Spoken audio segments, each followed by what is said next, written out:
States Marshal Service 15 most wanted list. And before I go any further, let me be clear. He is in custody and he's been charged with various crimes. However, he is innocent until proven guilty.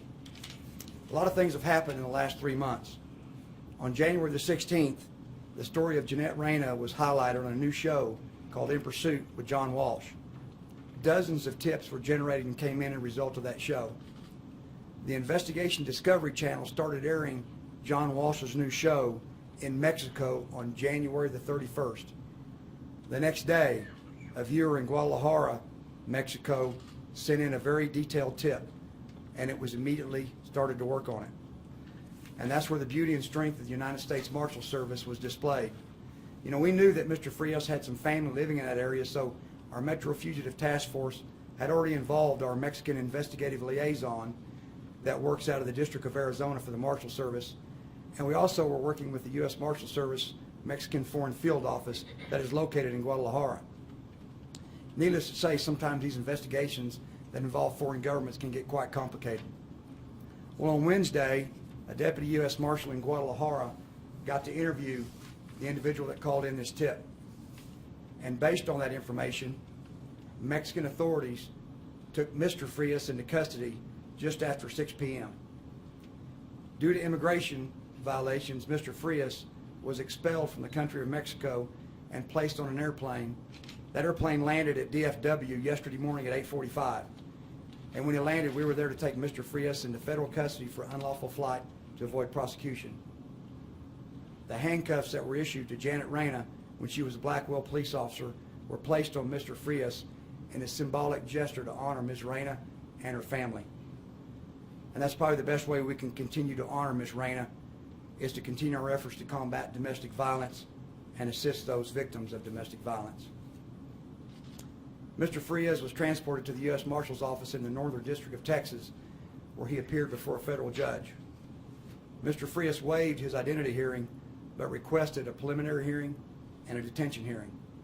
Judge Carrillo Ramirez found there was probable cause to believe Mr. Frias committed the offense charged, and also found that he was a flight risk and a danger to the community, and ordered him to be detained. She also issued an order to return him to the federal district in which he was charged. Based on that order, we transported Mr. Frias back to the state of Oklahoma and placed him into custody in jail. Mr. Frias is scheduled to have an initial appearance in the Western District of Oklahoma this afternoon at 3 o'clock in front of Judge Suzanne Mitchell in courtroom 102. I'd like to take a second to recognize the efforts that it took from the United States Marshal Service Metro Fugitive Task Force to bring this case to fruition. This task force is comprised of local, state, and federal law enforcement officers from our community, and their mission is to apprehend the most dangerous and violent fugitives that we have here. Every member of that task force has worked on that case over the last 5 years, and especially over the last 3 months with all the tips that have came in. I'd also like to recognize two people that probably spent the most time on that case, and that's Metro Fugitive Task Force Callan Stevens and lead investigator Buck Stevenson from the Cleveland County Sheriff's Office. They did a tremendous job in working on this case. I also want to thank our Mexican investigative liaison and our Mexican Foreign Field Office for assisting with this investigation. I had the pleasure of meeting one of these deputies and also two of the authorities from Mexico that took Mr. Frias into custody and also accompanied him back to the United States on an airplane. It was truly an honor to shake their hand and personally thank them for the outstanding work that they did, because Mr. Frias would not be in custody without their help. I would also like to once again thank John Walsh and his continuing efforts to track down fugitive and find missing children. There's no doubt in my mind that this show directly led to the arrest of one of the United States Marshal's 15 most wanted fugitives, Luis Frias. With the help of the public, and a lot of times that's what it takes, and our federal, state, and local and international partners, this fugitive will face justice here in Oklahoma. And hopefully that sends a strong message and clear message that justice has no boundaries. We're going to hear from several people today, the first of which I'd like to introduce is the District Attorney for Kay and Noble Counties, Brian Hermanson.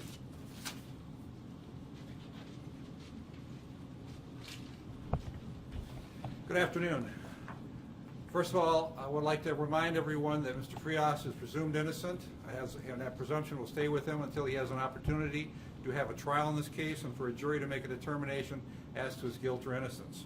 We obviously want to make sure that he has an opportunity for a fair trial and to be heard by the citizens of Kay County to make a determination of the charges in this case. Back in August of 2013, we filed charges against Mr. Frias for first-degree murder, malice aforethought, and for conspiracy. A $5 million bond was placed upon him at that time. I want to thank the U.S. Marshals Service, the FBI, the U.S. Attorney's Office for the Western District of Oklahoma, John Walsh, and In Pursuit with John Walsh for all the work that they have done in this matter to make this day possible. Obviously, after 5 years, it was somewhat frustrating that Mr. Frias was not in custody, and now we thank to all the good work that those people have done, we at least can move forward with this.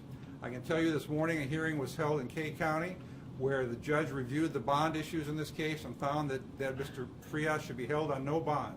And currently he is going to be held with no bond to be set at this time. A hearing will be held sometime in the next week or two to determine whether that will stay in effect, but that's currently what happened. Also today we filed an amended information, merely cleaning up some of the language of that information so that we were ready to go forward. Upon receiving him in our custody, we'll move forward with the charges in this case with all due haste. Again, I want to thank all involved. This was indeed a team effort, and all the hard work after all those frustrating years, we really appreciate it. Thank you. Thank you, sir. Now I'd like to introduce Chief Dwayne Wood from Blackwell Police Department.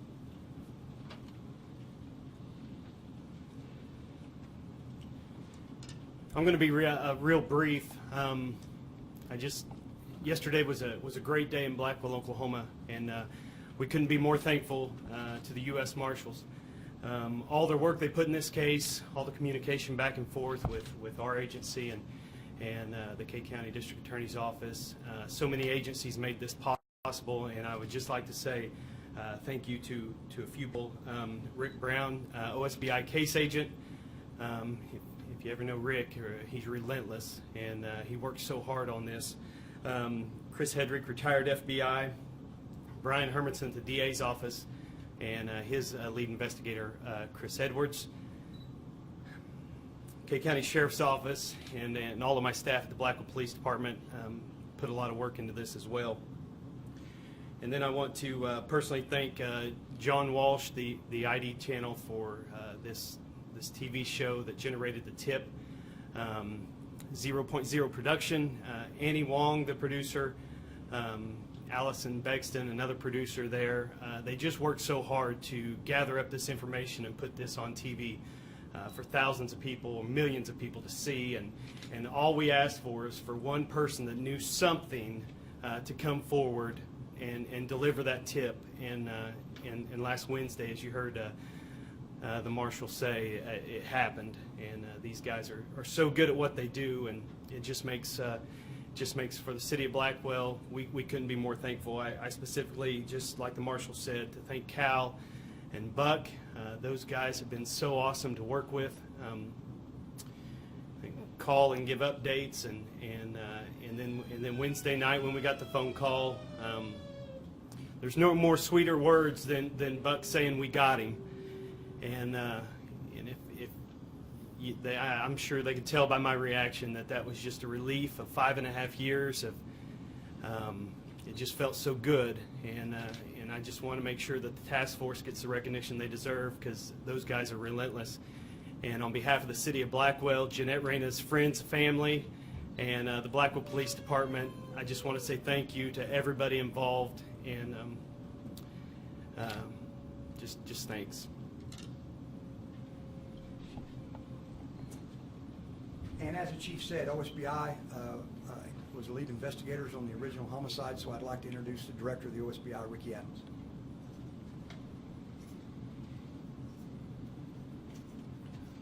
Obviously, we're extremely proud of the role that the OSBI played in helping to bring this case to conclusion. We thank our special agent, which is here today, Rick Brown, for his hard work, and for our crime scene team. But when you pretty much pull down and you look at the entire operation, this is a team effort. And each of our organizations play a role in that effort. It's like a big football team. If one doesn't play the role right, it doesn't work right. In this case, the local, state, federal, and international partners all work very diligently together and very hard to bring this case to a conclusion. And the teamwork that was provided there is really the reason why we all stand here today. I'd like to thank everybody that was involved in it, all the hard work at the front lines, getting it done. Those folks at the local agency down there, Blackwell, the VA that's here, and the U.S. Marshal Service for the diligent work that they did tracking the fugitive down. Thank you.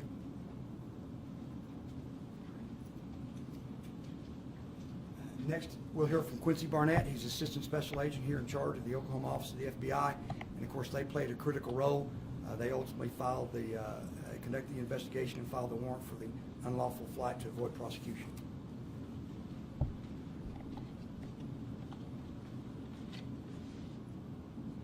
Let me say thank you to the U.S. Marshal Service for having us here today for this announcement and for the efforts in bringing Luis Frias back to the United States.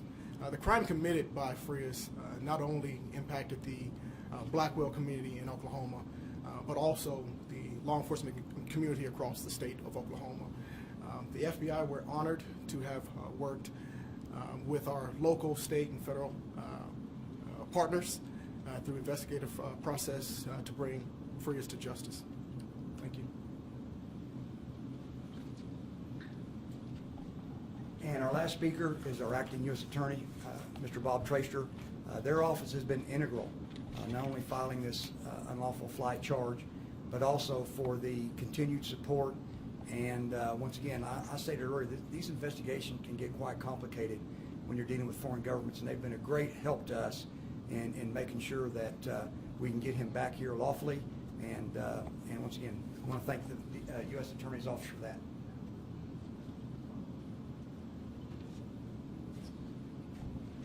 Good afternoon. Each and every day, federal, state, and local law enforcement are working together, supporting each other to ensure that our community remains safe. This case is a fantastic example of how that support works. It doesn't always work as the next day, the next week. In this case, it took 5.5 years. But nevertheless, we were pleased to work with and support the Brian Hermanson and the District Attorney in Kay County, and working with the FBI to obtain the unlawful flight to avoid prosecution federal complaint, which allowed us to get a federal arrest warrant, which then supported the U.S. Marshals' efforts to attempt to locate and then apprehend Mr. Frias. This case is getting a lot of attention because of obviously the publicity of Mr. Frias being on the top 15 most wanted. But I want to commend the work of the men and women of the U.S. Marshal Service who are each and every day working hard to locate, apprehend, and bring to justice the numerous fugitives that remain out there. They do incredibly noble work, and that work is critical for us to keep our community safe. Thanks.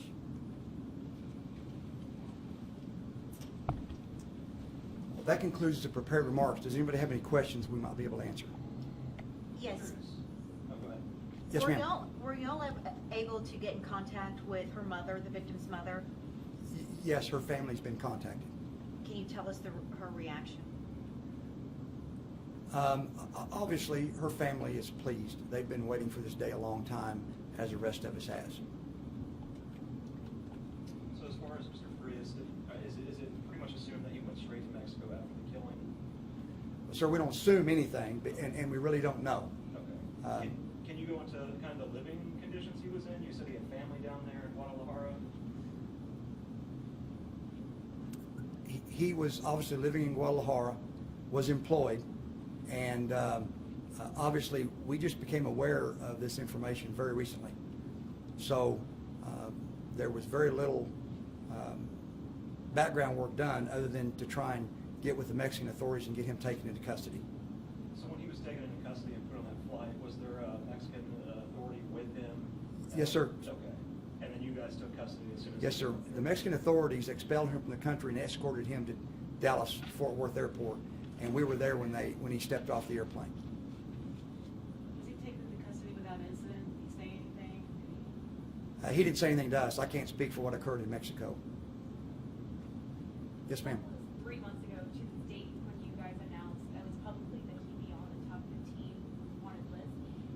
In a 3 months time frame, is that a significant amount of time? Is that a short amount of time in your experience and has someone apprehended? It's a very short amount of time for 15 most wanted. If you'll look on the Marshal Service website, a number of the 15 most wanted have been there for years, if not decades. And that's why they're on there, because we're actively looking for them, and they're what we deem to be the most wanted fugitives in our country. I think we're very fortunate that it occurred this quickly. Of course, we're pleased with that. And once again, I've got to reiterate that a tip from that show directly led to his arrest. And I can't emphasize that enough. So we have the public to thank for this arrest. And so you're saying you have the public to thank for that arrest. Granted, seeing that he was in Mexico, so often when we hear that someone is hiding in Mexico, I think that most people kind of have the notion, we don't know if and when we'll ever find this guy. Do you think that tip was truly just imperative and goes to show you the importance of someone speaking up when they know something? Absolutely. Make no bones about it, in all law enforcement, the public is a tremendous asset. You know, whether it's someone calling in a suspicious person in their neighbor's backyard or somebody calling in a tip on a 15 most wanted, we rely on the public's help to solve a lot of crime, and this is a great example. So he is in Marshal custody in Oklahoma City currently? That is correct, and his next appearance is 3 o'clock this afternoon, courtroom 102. So will he be facing federal charges in addition to the Kane County charges? Once again, I'll defer that to either the U.S. Attorney or the District Attorney and what the plans are for moving forward, because once again, our job is to take him into custody. Yeah, he's appearing this afternoon at 3 o'clock on our charge of the uniform flight to avoid prosecution. After that, however, we anticipate that we will be dismissing the charge without prejudice as he enters custody for Kane County. I wanted to go back to the handcuffs. I mean, to me, that is just incredible that the cuffs that were placed on him were that of his wife. Yes, ma'am. And once again, the victim in this case had dedicated her life to serving people, whether that was a Blackwell police officer or in her job when she was murdered as a domestic violence advocate. I mean, that was what her service was. And you know, we can't forget her or her family, and that's why I think that was a symbolic gesture to honor her.